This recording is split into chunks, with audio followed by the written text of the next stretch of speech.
này ghi lên mạng đi vận động viên có thích.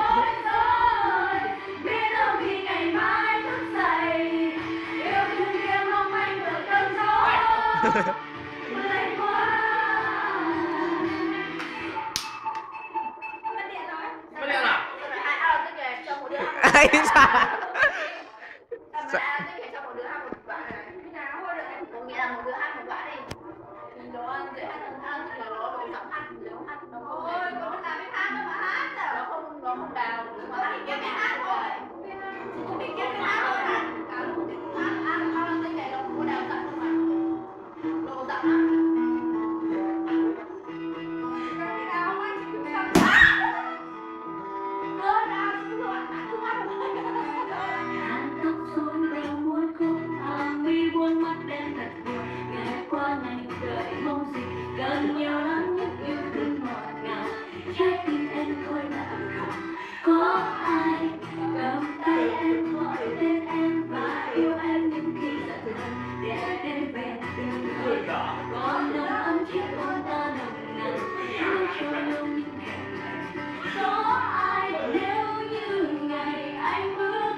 Nhìn Nga như kiểu nhạc sĩ nhạc rock ấy.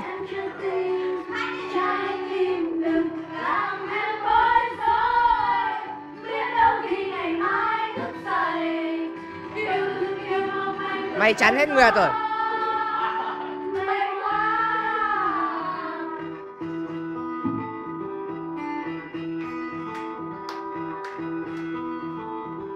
Nghe phong độ quá.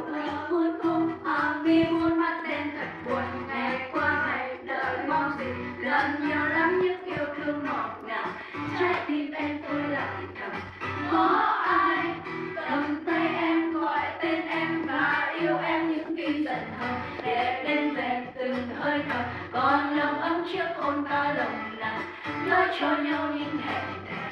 Có ai nếu như ngày anh bước đến vì anh đã yêu thương em, hãy nói với em chân tình, trái tim đừng làm em lối dối. Biết đâu khi ngày mai thức dậy yêu thương em không phải sự cất gió bay qua.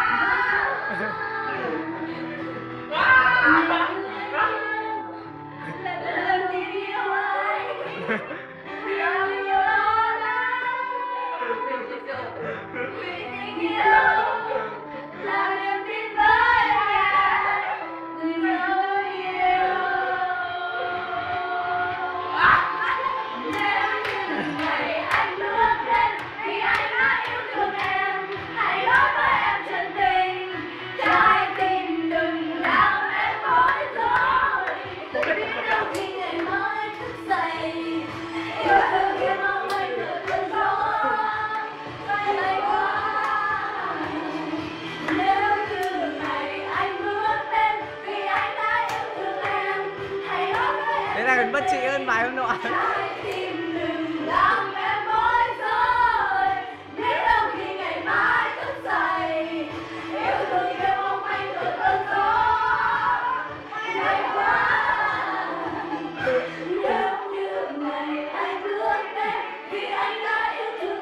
Lên đi không?